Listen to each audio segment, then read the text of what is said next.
Welcome to History Hack. If you didn't know by now, we are the revolution.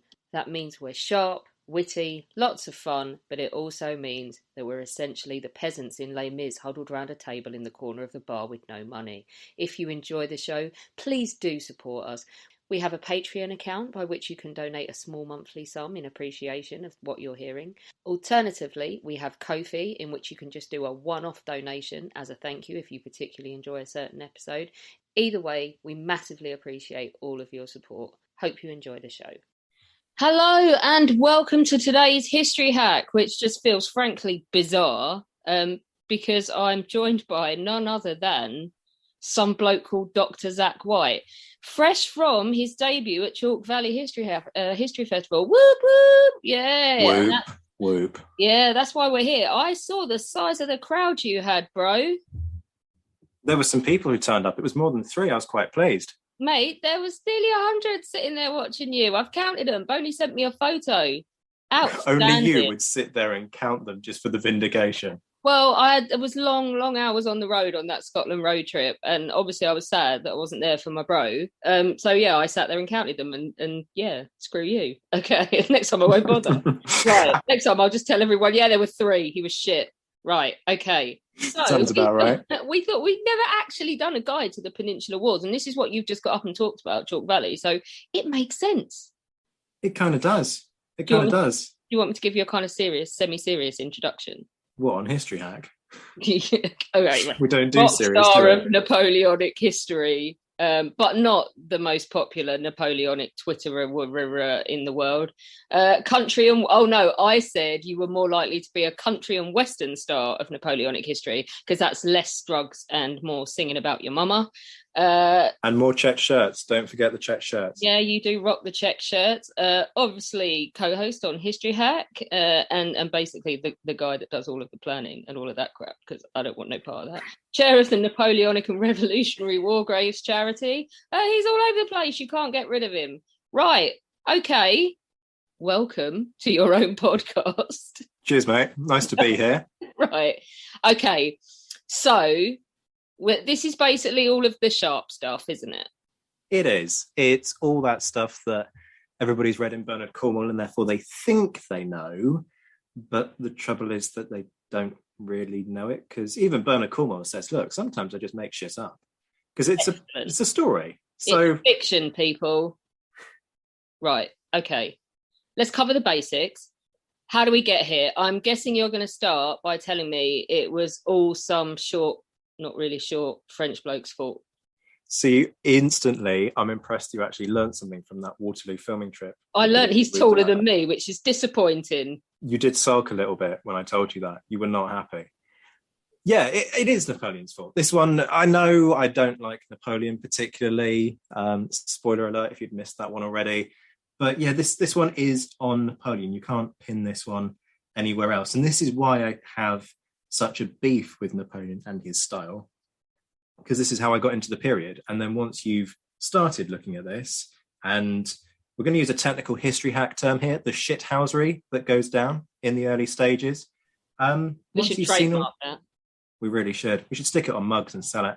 Yeah.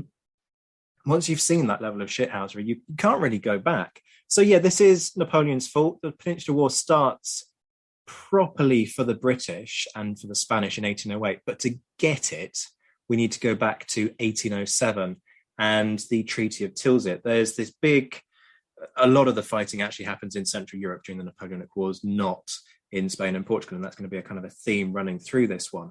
But there's a series of campaigns that Napoleon fights. In 1805, he beats the Austrians and the Russians at Austerlitz. In 1806, he gives the Prussians a monumental kicking between the legs at the battles of Jena and Auerstadt, and then he beats the Russians again at Friedland. And the net result is that the Russians turn around and go, look, enough's enough. We need to sue for peace. So Napoleon and the Tsar of Russia, Alexander I, have a bit of a loving, like genuinely a little bit of a loving on a raft on the river of Tilsit.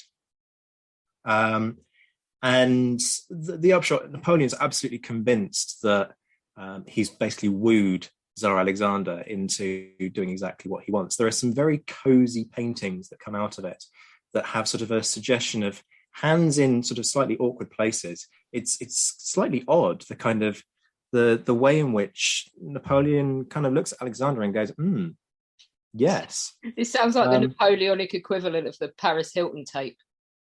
Yeah, something along those lines. But the net result is that Napoleon's got peace in Europe, except that he hasn't quite. He's still got Britain to deal with, because Britain, being an island, hasn't really been affected by Napoleon's land campaigns. So Napoleon has a quite clever solution. That whole thing about him calling us a nation of shopkeepers is sort of where he goes with it. He tries to starve Britain of trade.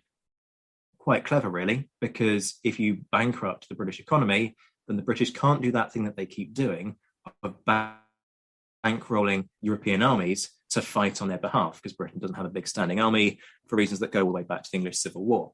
So he basically tells every nation in Europe, you're going to close your ports to British trade. You're not going to trade with the British anymore. You're going to trade with France. You can trade with any other nation in Europe, just not the British. And the reaction of some European nations is, well, all right then. Others that aren't directly under Napoleon's control kind of turn around and go, naff off, mate.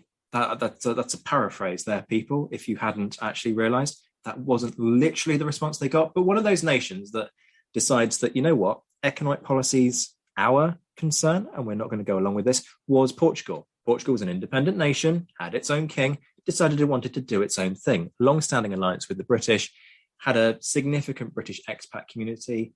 And so when a demand came from Napoleon that, look, you're going to close your ports to British goods and you're going to arrest the British citizens within your country, they went, yeah, we're really not. So Napoleon does the sort of classic bully boy tactic and goes, well, look, my army's bigger than yours. And effectively threatens them with invasion. And the Portuguese go, yeah, all right then, we'll do what you want. Napoleon, being Napoleon, decides, well, actually, I'm just going to invade you anyway.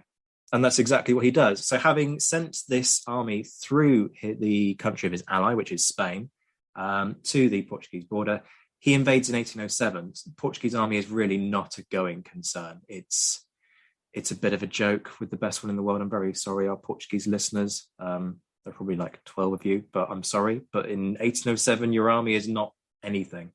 To be fair, it's not the First World War either. But okay, burn from Churchill. Mostly full of soldiers going, why are we here?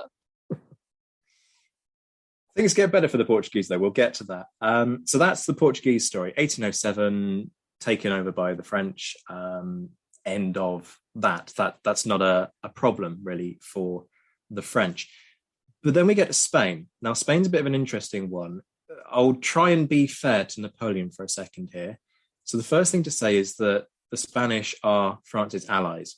They're also quite reluctant allies by this point. They're a bit bored of particularly the hammering that they took at Trafalgar. They're not really seeing any benefit from this conflict. They're cut off from their colonies. There's unrest in those colonies. And in 1806, actually, they're seriously considering turning sides and joining the coalition, because the 1806 campaign ends up being such a blistering success for Napoleon. Everything's over before they even have the chance to consider that. So that never actually happens.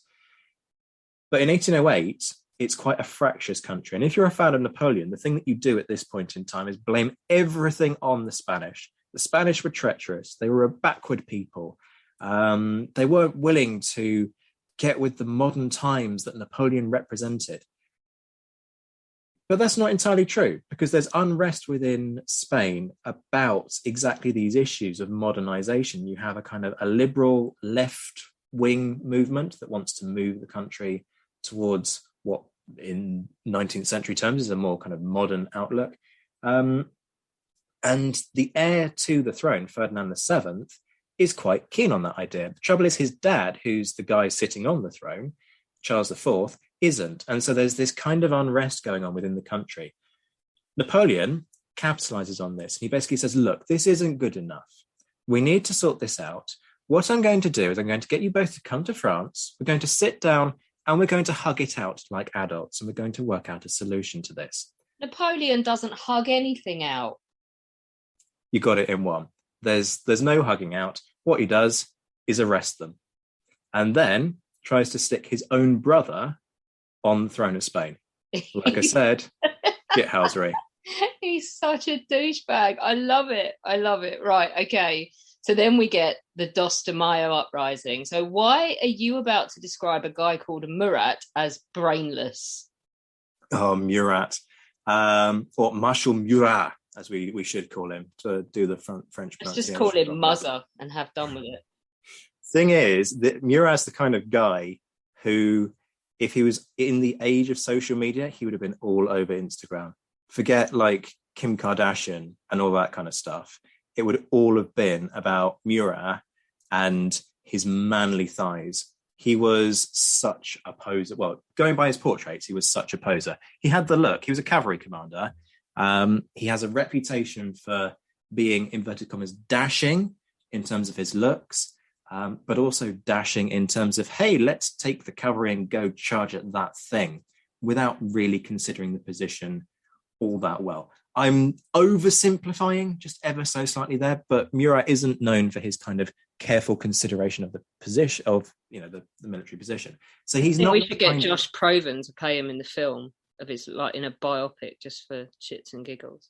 There would be serious acting needed there from Josh, because Josh is like the complete opposite of Murat.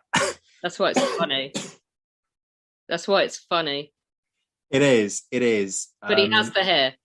He has the hair. He absolutely has the hair. Like the dark flowing locks that make everybody look at Murat and go, yes. That's definitely a thing. He has a strong leg game, as I say, going on in his portraits. I can just tell that instantly people have gone to Google to look at exactly what I'm talking about. But the trouble is, Murat's not a diplomat. He's not one of these kind of careful people who considers his position. And so he's not really the kind of person you want to send to deal with a country that's not particularly happy, because the Spanish, unsurprisingly, hear about this idea that their royal family is under house arrest and go, no, we're not okay with that. And then you get the Dos de Mayo Uprising, which, as the name suggests, take place on the 2nd of May, 1808. And it's basically a bit of a misunderstanding. There's a rumor that goes around that all of the remainder of the Spanish royal family have been herded up and they're being stuck in carriages, and they're going to be taken to France, where they'll also be placed under house arrest. And then Napoleon's brother is going to get stuck on the throne, and, the whole cronyism thing that they've seen in other nations in Europe, because this is Napoleon's playbook. He topples a monarchy, sticks his own family on the throne. The Spanish feel that this is what's going to happen in Spain. So there's a riot, and in the process, some French soldiers are killed. Now, like I said, Murat, not the sharpest tool in the shed. He decides to issue a decree saying that for every drop of French blood spilled, it will be repaid many times over. Ugh, sounds familiar. Mm-hmm. And he's as good as his word. So what happens is the French basically clear the streets. Anybody that's found with a weapon in their possession, anyone found resisting the French, is rounded up. And then the following day, on the Tres de Mayo, a whole host of them are shot. If folks want to Google Francisco Goya's Dos de Mayo and Tres de Mayo paintings, they're really visceral representations of what this might have looked like. And you get a real sense of how bloody both events were. The Spanish, at no point am I going to say the Spanish were angels in this. They were the victims, unquestionably, but they gave as good as they got. The bloodshed, it was horrible. That's what I'm getting at here. Do you know what? I am looking. I've also looked at the thighs, which are very impressive. I knew you'd like the thighs. But I feel like they're being overdone a bit. But my E for GCSE Spanish has only just realised that Dos de Mayo means the 2nd of May. This is disappointing. I know. So, I mean, it's completely horrific. Let's just do what we do best, which is talk about the British. So let's go back. French have decided to punk us with our trade. Clearly, we're not going to be very happy. So how have they been reacting whilst all this is going on? And when do we get to the point where we go like, no, bugger this, we're going in? Well, the British aren't angels during this period either. Our strategy all the way through this conflict, or in fact all the way through the 18th century, has been, if we go to war with the French, what we'll do is go and steal their sugar islands, because the sugar islands in the Caribbean are really valuable. And then if the French haven't got the income from those, then they're going to struggle economically. And when it comes to the trade negotiations, we've got really valuable bargaining chips. So in some respects, this kind of economic warfare is us getting back what we've done to the French in the past. How have we been reacting? Well, bear in mind, we've been at war with revolutionary France almost consistently since 1792, apart from a period from 1801 to 1803, which is known as the Peace of Amiens, where Britain and France kind of subsist and try to coexist, but it doesn't really work because neither's really happy with the situation. And then war breaks out again. So the issue for the British is that we don't have a big standing army. Because of the antipathy towards big standing armies, we're much more focused on overseas possessions. So we've tried to kind of wage war by proxy. The trouble is, by 1807, there isn't anyone else to fight for us. We do have an ongoing concern about the situation with the Navy and the French trying to rebuild their Navy post-Trafalgar, which it's important to say the French do in time. But we haven't really been able to take it to the French. We go and steal the Danes' fleets. Really sorry, Nikolai, if you're listening, but we send a fleet and basically firebomb Copenhagen into acquiescence and say, yeah, we're going to look after your navy. Basically, we go and steal it from them. And it's pretty horrendous. We burn a huge chunk of Copenhagen in the process. Sorry about that. But yeah, there's not a lot we can do about Napoleon himself, because we can't take the fight to him. Okay, so what do we do? Well, the Mayo Uprising is basically kind of one of those things where you kick the embers of the fire out of the fire. This is it. This is a threshold. This is all right, I've been observing from afar and you're a knob, but now you've done it now. Well, I mean, we don't like the Spanish. That's an important thing to say, that we're not friends with the Spanish. In fact, we have a fleet that's preparing to set sail to attack Spanish holdings in Mexico. I mean, in fairness, it's mutual, right? There's the whole Armada thing. Oh, yeah, no, neither side loves the other. There's none of that going on. But this is a case of your enemy's enemy is your friend. That's exactly what happens here. And the Spanish nation just kind of goes nuts over this, rises up as a whole against Napoleon. You have a crushing victory for the Spanish over a French army at the Battle of Bailén. And this is effectively a case of an entire French army surrendering. Dupont, who's in command, is accused by Napoleon of basically having surrendered in order to protect his baggage train. And the two things cause this electrifying shock in Britain, where we suddenly go, oh my God, the Spanish are amazing. And we get envoys from Spain arriving in the UK saying, look, can we have some help? But it's interesting. The Spanish want their help in a very particular form. And that form is money and guns. They don't want an army.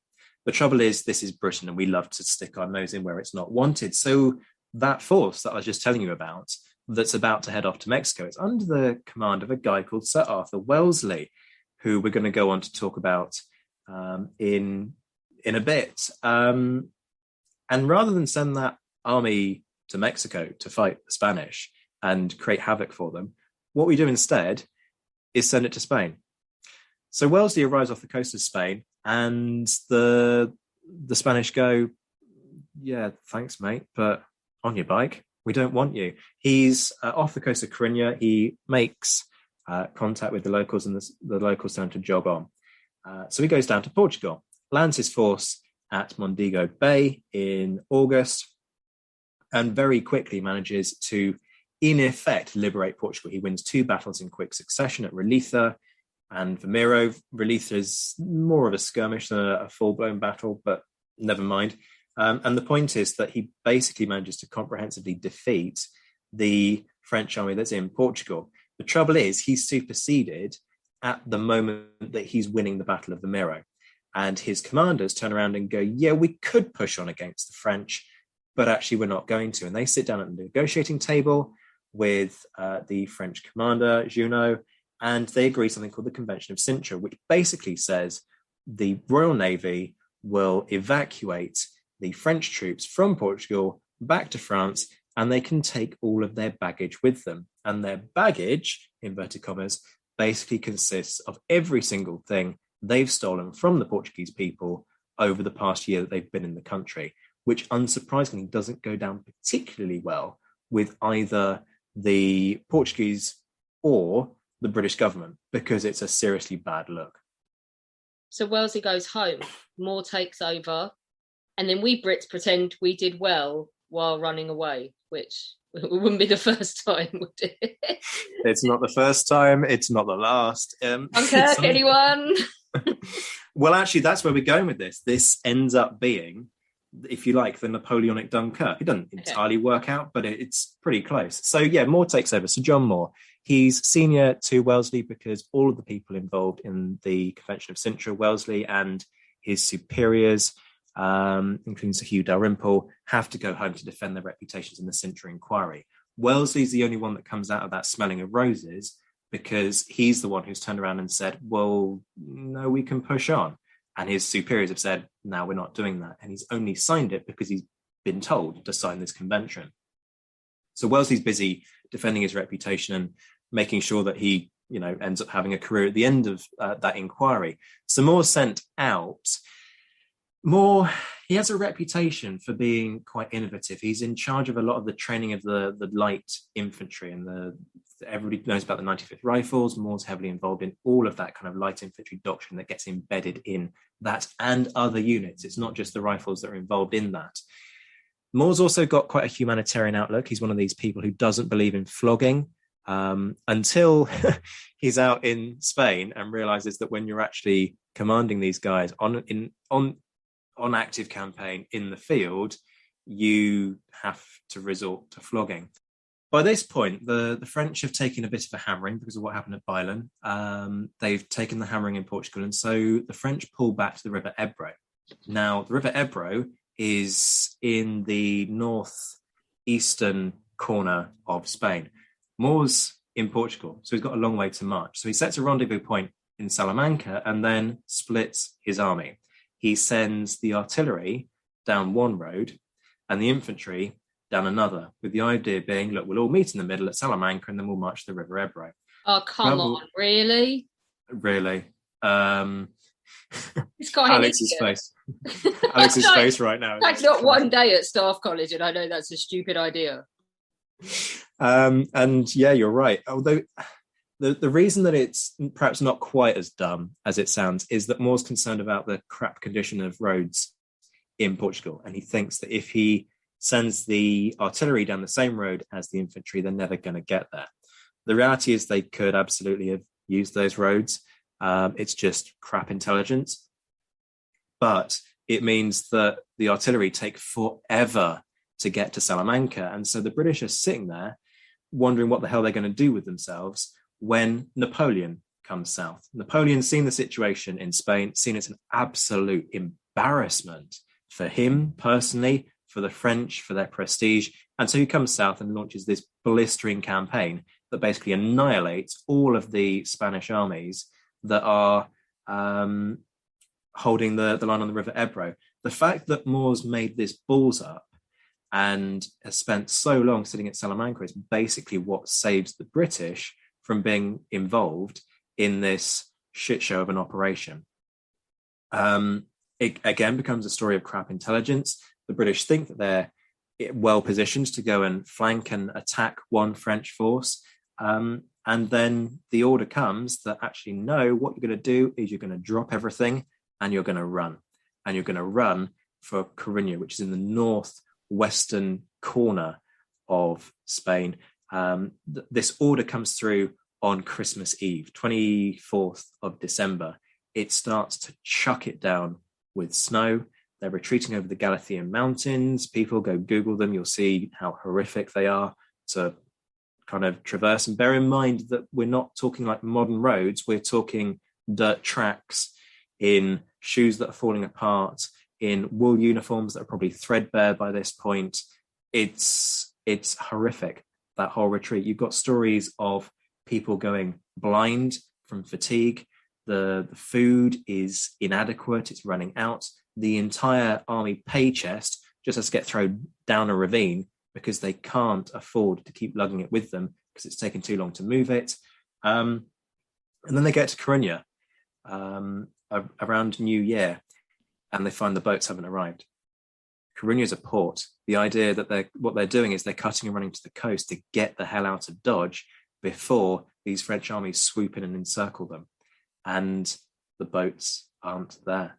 The orders have been sent, they're on their way, but what they have to do is stand and fight at the Battle of Coruña in very early January. Moore's killed in the moment of kind of victory at Coruña because the French attack, trying to kind of keep pushing the British into the sea. They don't succeed.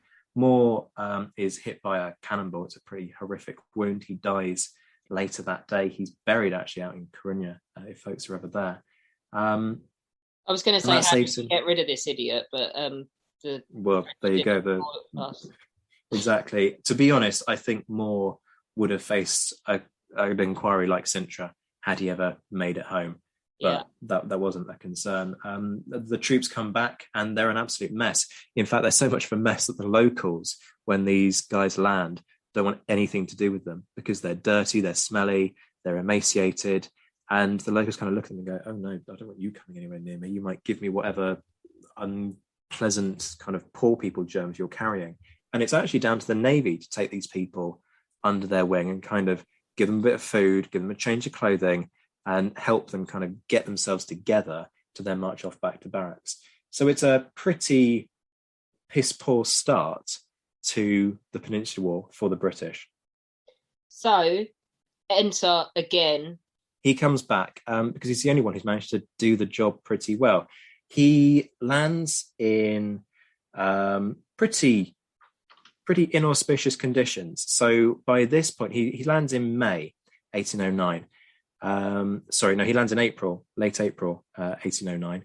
By this point, the French are in the process of kind of cementing their control on Spain itself. That's a long process because those armies that were beaten have either managed to regroup and they're trying to hold their own, but they're pretty isolated, or the deserters from them have run off and formed guerrilla bands, which are basically enjoying the opportunity to kick people's heads in. Lots of people think about the guerrillas as these patriotic, hugely devoted people who wage this bloody war against the French. The term guerrilla is from the Spanish guerrilla, which means little war. And they're involved in all kinds of ambushes and reprisals. But really what they're doing is, in some cases, taking the fight to the French. In other cases, they're just robbing anyone because they want money and food and an opportunity to hurt someone.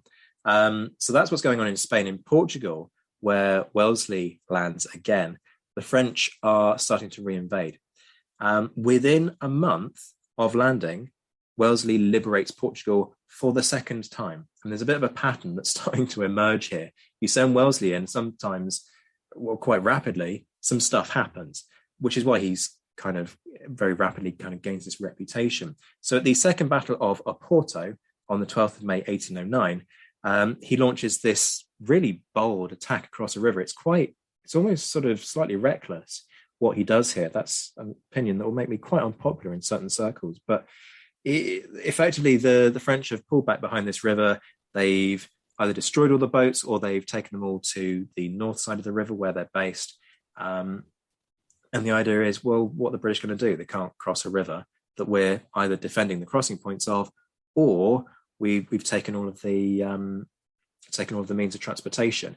But some exploring officers managed to get hold of some wine barges, and Wellesley just says, yeah, go for it. They cross over the river. They establish themselves in a seminary on the north side and then use that as a point from which to try and cut the French off. It almost works, but the French do the equivalent of what the British had to do during the Coruña campaign. They drop everything, including their artillery, and run north towards Galicia. It's a pretty remarkable victory. But Wellesley's not done there. He then heads into Spain. And this is where the problems really start to emerge, because the Spanish, I want to say nice things about the Spanish at this point, but it's quite hard. Wellesley's working with a guy called Cuesta, who's very kind of full of his own reputation. There have been some promises that the Spanish are going to supply the British army when they get into Spain, and the reality is that they can't supply their own men, so they sure as hell can't supply the British, but nobody knows that at the point at which this agreement is made. They fight at the Battle of Tel Avira, where the Spanish get frightened by their own gunfire and run away. Yes, you did hear that right. They fire on a French cavalry patrol, and the noise of their volley basically unsettles the men, and a whole bunch of them run off and start looting the British baggage train. It's pretty appalling. But nonetheless, Wellesley does win at Talavera, but you've got to bear in mind that he's one guy with one army, and the French have multiple armies in the region. And one of those armies is descending, trying to cut off his lines of communication with Portugal, so he has to pull back to the Portuguese border. And then we have a situation where there's a stalemate, because Wellesley knows he can't go back into Spain until he's absolutely got a really firm base behind him within Portugal, from which he can then strike outwards. But that takes time to build, and there's nothing really that he can do in the meantime. So, how long is the stalemate? The stalemate lasts all the way from 1809, I would argue, until 1812. So it's a long old thing. And the French aren't idle during that period. So in 1810, they reinvade. This is the third French invasion since 1807. They are desperate to kind of crack this nut. And this time the French really try to do it properly. They put together an army of about 100,000 men under a guy called Marshal Massena. Now, Massena is not a Murat. He's not one of these people, oh yeah, we'll just go for it and whatever. But the trouble with Massena is that he's quite elderly by this point, and he doesn't really want, or doesn't seem to want, to be involved in this one. Nonetheless, they do a kind of a methodical approach. They take one of the border fortresses on the Spanish side, a place called Ciudad Rodrigo, which we'll come back to in a bit because it's significant later on in the story. They then take Almeida far quicker than anybody anticipated, because a freak shell basically lands in the magazine and blows the place sky high. And then it all kind of falls apart for the French. So they think it's all going really well. They keep pushing the British back. Wellington tries to carry out this sort of scorched earth policy. And then they get to a place called Bassaco. If you ever look at Bassaco Ridge from the valley floor, you wonder what the bloody hell Massena was smoking to think that it was a good idea to attack that position. Because it's just sheer. It's a horrific place to attack. When the news arrives at Massena's headquarters that the British have stopped and they seem to be making a stand to maybe defend the position on this ridge, which incidentally Wellesley is, well, he's Wellington by this point after Talavera. He's not expecting the French to attack. How can I put this nicely? Massena is otherwise occupied in his bedroom with his mistress, to the point that the report on the fact that the British have stopped is delivered through the bedroom door. The guy literally stands on one side and says, look, this is the situation. So the Frenchest thing ever, but yeah, continue. Yeah, let's move rapidly on. So there's a battle at Bassaco, and this is where the French get one of the nasty shocks of the campaign. There are two of them over the course of this one. One is that the Portuguese army suddenly isn't crap anymore. The reason being that from the moment that Wellesley had landed in Portugal, he'd worked on this. And basically the entire Portuguese army is completely retrained along British lines. British officers are brought in to command some of these units. The head of the Portuguese army is a guy called Marshal Beresford, who's British. You get British training manuals being translated into Portuguese, and it's paid for by the British. And in some cases, the weapons they use are British. So it's a complete restructuring and basically a sort of proxy British force, but staffed predominantly by Portuguese guys. And it works. They do ridiculously well. And that's part of the reason I think why Wellesley Wellington, fights at Busaco, he is using that as an opportunity to give the Portuguese troops some confidence and prove their ability. But Busaco isn't actually a perfect position because it can be outflanked quite easily. And this is the head scratcher about why Massena decided to attack there at all. The reason probably being that he thought he could, break the British and then it'd be job done, campaign over.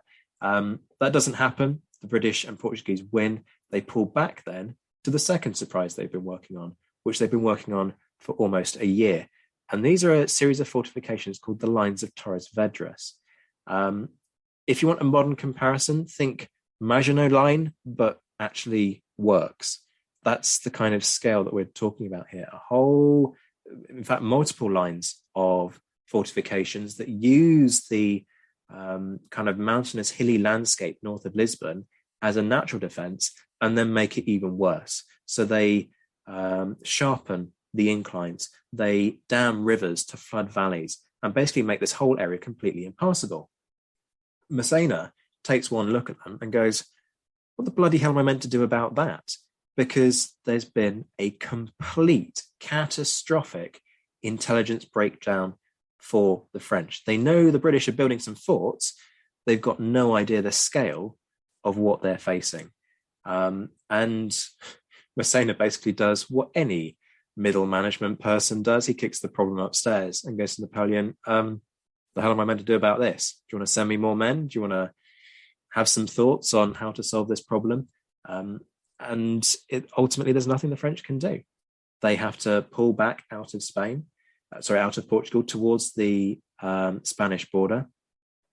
Wellington follows them, then besieges Almeida to retake it, fights a battle called the Frente do Douro, where he's very nearly has his arse handed to him, quite frankly. It's the closest Wellington ever gets to being ripped apart on the battlefield. He overextends one of his flanks and Massena goes, yeah, I'm going to teach you how to fight a proper battle.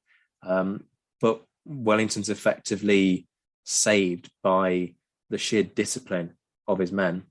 As that's happening, there's a second battle further to south. So both of these happen in May. The second battle to the south is Albuera, which is almost a defeat. Marshal Beresford's in command there. And it goes horribly badly. He occupies the wrong position, then tries to move to the right position whilst the French are on the offensive. Some units are surprised by French cavalry. One unit, the 57th, gets a reputation and a name as the Diehards.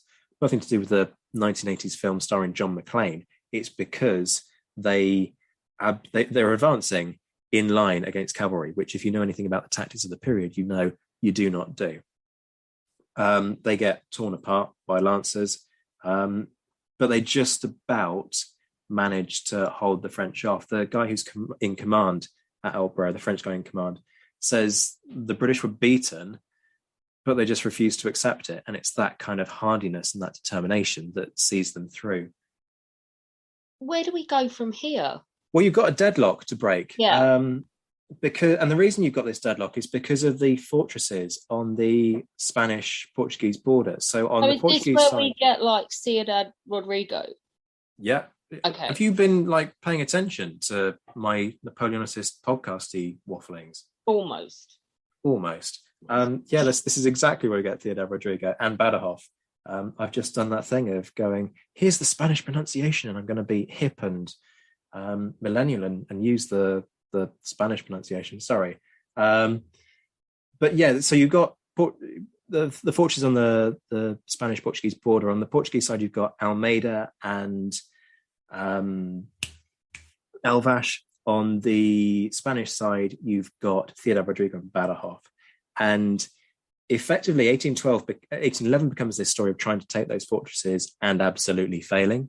And then Wellington spends the winter going, right, we need to reset, replan, and do this thing properly. And that's exactly what happens. In early January, in an 11-day siege, the British and Portuguese take Ciudad Rodrigo. It's so fast that the news has barely reached French high command before the place has fallen.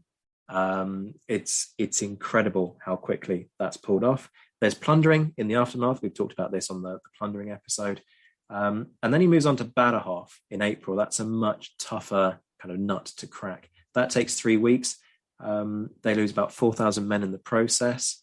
There's 48 hours of sheer anarchy where the British and the Portuguese basically pillage, murder, and rape their way through the town. It's absolutely horrific. Nobody's punished for it, which is something that we conveniently choose to forget. Boris Johnson in charge of this by any chance? No, it's all on Wellington, this one. There are lots of reasons for why, partly because the army's lost 4,000 men and they kind of have that horror to deal with. And if you start stringing up more of your men just after they've taken a city in those kind of circumstances, you're going to have massive mutiny problems in your They've force. not been paid either, have they? The pay is an ongoing problem, so they're usually about 6 months behind. And when it comes to their rations, they're not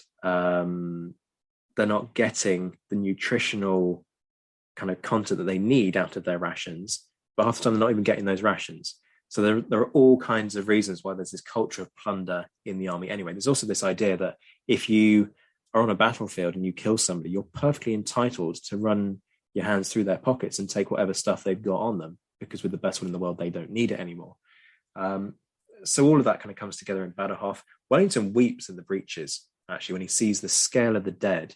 He takes one look at it and he bursts into tears. And here's one of his junior commanders, a guy called Picton, who commands one of the divisions, kind of goes, "What's the hell's wrong with you?" He thinks that Wellington's wounded. He can't understand it. But then Picton's an interesting character of his own. So with that, what Wellington has done is taken these fortresses, which are known as the keys to Spain, because they guard the two main routes into the heart of the country. And that's where we get Salamanca. Salamanca campaign in July of 1812 culminates in the Battle of Salamanca on the 22nd of July. And it's been described as the defeat of 40,000 men in 40 minutes, which is a bit of an exaggeration. But effectively, the guy who's commanding the French force has done an incredible job all the way through the campaign. He's basically managing to outflank the British without firing a single shot. Everybody loves to hate Marmont, the commander, mainly because he surrendered Paris to the Allies in 1814 when he realized that the war was over, and everyone thinks, no, he should have fought on and just wasted his men's lives. But Marmont's not brainless. He's done this great job. The armies have been marching in incredibly close proximity, about a kilometre apart, almost within cannon shot at some points, for about a week. But he makes this small mistake. Two French divisions end up marching a little bit too far, a little bit too fast. Wellington sees this and just turns into an animal, just strikes almost kind of with viper-like reflexes, sends in two divisions to take out the two that have marched too fast, then sweeps in with the cavalry. The cavalry, being cavalry, gets carried away. It's what the British cavalry love to do. We see it at Waterloo, we see it at Tel Avira, we see it here at Salamanca. And the French army is basically then rolled up in detail. You then see that whole thing fall apart, because then Wellington's in the center of Spain. There are 250,000 men wrapped around him, in effect. To the south, you've got an army in Andalusia. To the north, you've got another army. So to the east, there's another one. And Wellington's in Madrid, and he doesn't really know what the hell to do, because whichever direction he strikes, somebody else is going to come along and kick him in the arse. And that's basically the story of the rest of the 1812 campaign. He lays siege to Burgos, doesn't take it. And then as the net starts to close and all of these armies start to combine against him, he has to cut and run back to the Portuguese border. It's interesting, and this gives you a sense of how much of a psychological ascendancy Wellington has by this point. He stands at the same ground that he fought Salamanca in when he gets back there in November, and offers the French the opportunity to fight. It's basically him going, come and have a go if you think you're hard enough. The French have double the number of troops that Wellington has with him by that point, and they don't attack him. They just don't want to attack him on ground of his choosing. They're getting used to this idea that you've got to treat this guy with a lot of caution. And so by 1812, they're back where they started. But that doesn't mean that Salamanca's wasted because of that psychological ascendancy that I just talked about, but also they've liberated Madrid. So the French only briefly reoccupied the city before giving it up as a bad cause. And what Wellington has effectively managed to do is get these French armies to start to give up their control of the rest of the country. What were the indications that Wellington would be this good against a power like the French? Because Napoleon's quite enjoyed stomping all over everybody, hasn't he? He really has. There's no, I mean, I wouldn't use the word genius when it comes to Wellington. He's methodical.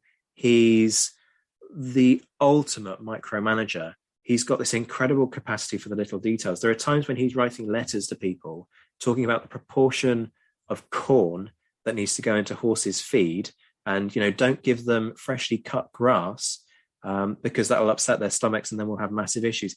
And these are low-level issues that he's basically writing to people and saying, no, you need to do this, you need to do X and Y. Is there any indication that he's going to be this good? I mean, he's done very well in India, but then you've got to bear in mind attitudes at the time. They sort of go, well, yeah, it's India. There's some respect for some of the forces in India, but there's not vast amounts of respect.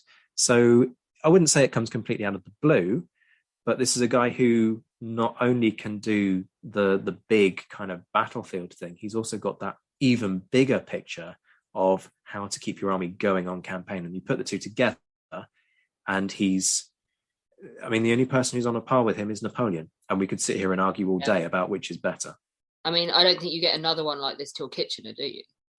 Not as far as I can. in terms of mixing the bureaucratic with the actual campaigning. And then I guess, I think Maud was another one, but obviously cholera got him in 1917 in Baghdad. But again, with the micromanaging. So what happens next? So then you get to 1813. The British army kind of shakes itself down. Well, let's call it let's be fair, the Allied army, because you've got a few Spanish troops attached to it by this point. Wellington is commander-in-chief of all of the Spanish armies.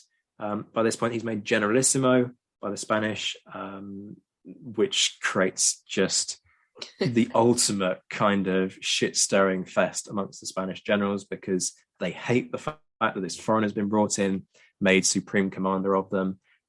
So Wellington's got that massive diplomatic headache of trying to keep these guys in check, and they're really not interested.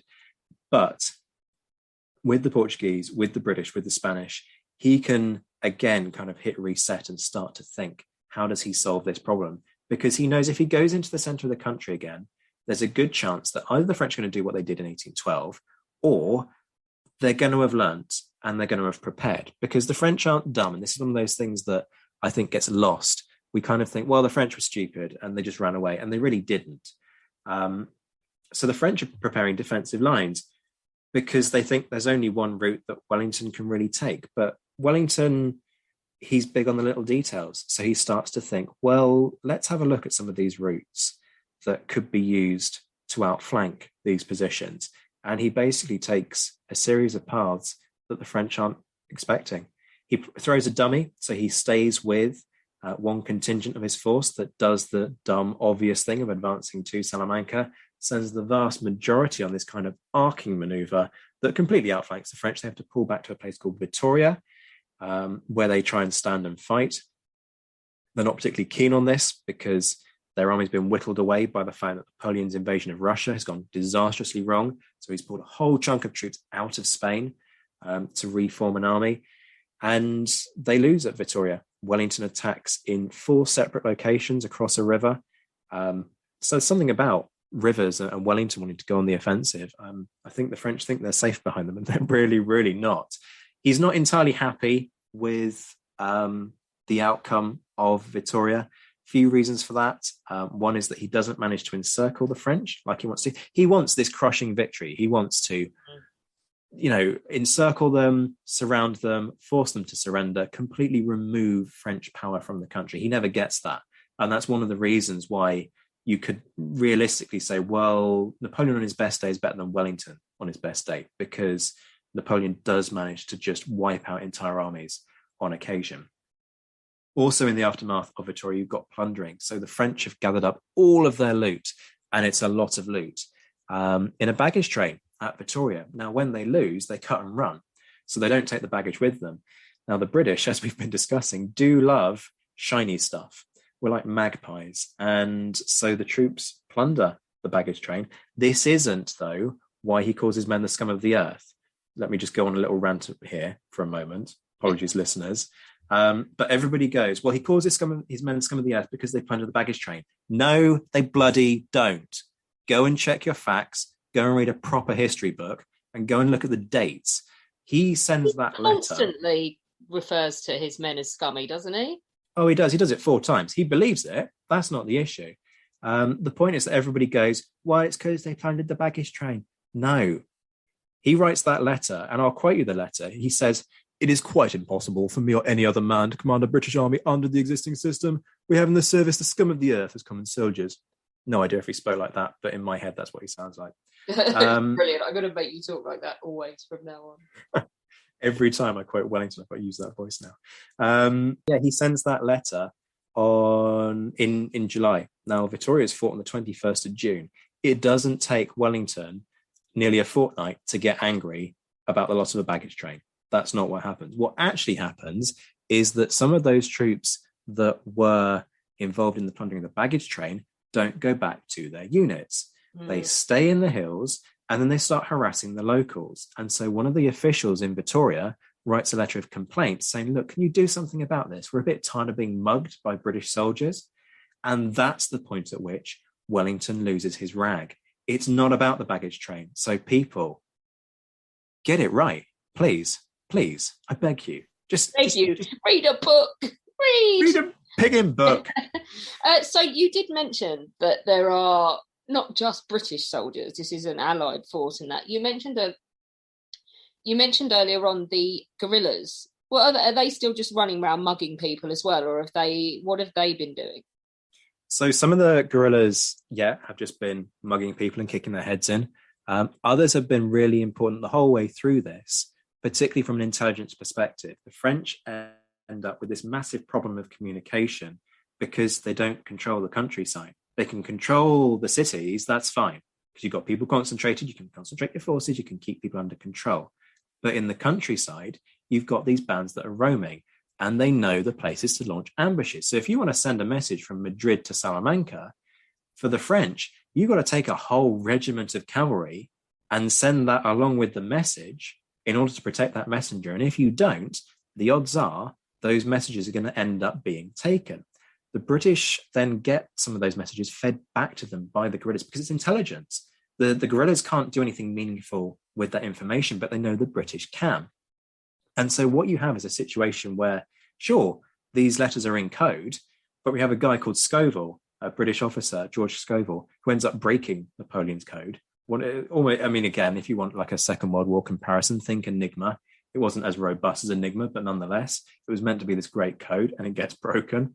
And quite often what you have is a situation where the French will send 5 or 6 messages, versions of the same message, in the hope that one of them will get through, and actually all of them end up in British hands. They land on Wellington's desk. That's the scale of how effective the guerrillas are at keeping the French from A, communicating, B, from taking control of the country. And to be brutally honest, if it wasn't for the guerrillas, the British would have been kicked out much, much earlier than 1812. But equally, if it hadn't been for the British force on the Iberian Peninsula, then the guerrillas would have been mopped up. They wouldn't have had the weapons that kept getting supplied to them, the odd bit of money that gets handed to them. They wouldn't have had those kinds of supplies to keep going. So it's a kind of a mutually beneficial process. But yeah, the Spanish are crucial, as are the Portuguese. You know, the Portuguese force is not to be sniffed at. Some of the troops do kind of get sniffy-nosed about them and go, oh, well, they're cowardly brutes and they've never been known to perform a gallant act. Others who actually fight alongside them go, well, actually, you know, these Portuguese boys, they're tough nuts. They will, I mean, one guy says they fight like tigers. And on balance, if you look at their record in the battlefield, they probably don't break in any situation other than situations where the British troops would have broken. So this is a coalition effort. I mean, the whole war against Napoleon is a coalition effort. Think about what happens in 1813 and 14. It's coalition allies that come together and overwhelm the French by sheer weight of numbers. Same story at Waterloo, as we were discussing when we filmed out there. So it's not a case of, rule Britannia, and if it hadn't been for the British, then none of this would have happened. It's a kind of a symbiotic, let's use a fancy word rather than all of this dumbing down that I do love to do. It's a symbiotic relationship that we have. I have to ask you, how does it all end? I mean, do we have to go forward to Waterloo? But how does it all end on the peninsula? Yeah, no, we don't need to take it to Waterloo. I mean, that's a story in its own right, and people can watch the documentary when it comes out. That's the sequel, right? Genuinely, that is the sequel. That's the bad kind of, when bands kind of get back together, and do that comeback tour. Waterloo is the really kind of cringy comeback tour for Napoleon. It does all end in 1814. It's not the British that forced Napoleon to abdicate. What you have is a situation where the Allies collectively, because by this point you've got the Russians, the Prussians, the Austrians, all coming together in Central Europe to defeat Napoleon there. And Wellington is applying the pressure to the south. So you have this kind of two-front war situation going on for Napoleon. He actually refers to Spain as his Spanish ulcer because it bleeds him of men and resources that he could have used elsewhere. So he acknowledges himself, Spain was a big mistake for him. He ballsed it up monumentally there. What's actually happening there? Well, post-Vittoria, the French basically have to give up on Spain. They leave two garrisons in the country, one at a place called San Sebastian, the other at Pamplona. There are a series of battles across the Pyrenees, particularly in July. You have something that's actually imaginatively named the Battle of the Pyrenees.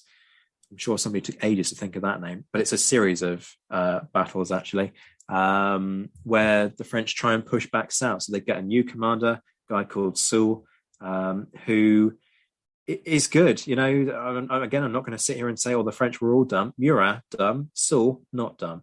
And he manages to push the British back briefly because they're strung out. And then, the British do what they've always done. They regroup, they counterattack, and within a few days, this effort to kind of push back south into Spain is in full retreat. The British and Portuguese and Spanish forces are the first to set foot on French soil. They do so in December. They start to push into France at the Battle of the Neve, but they don't push particularly far. Few reasons for that. One is that Wellington doesn't want to trigger Napoleon. He knows that it's bad enough that he's on French soil, and that's a humiliation for Napoleon. But he also knows that the other allies in Northern Europe aren't close enough. He doesn't want Napoleon to descend on him, send him packing to then march back north and deal with the other allies. So he's a bit tentative initially. Mm-hmm. Again, you could draw Second World War comparisons if you really, really wanted to, about this kind of two-front war, and we don't want to push it too soon and all the rest of it. The other problem that Wellington has is he doesn't want a guerrilla war. He doesn't want the French to do to him what the Spanish have done to the French in Spain.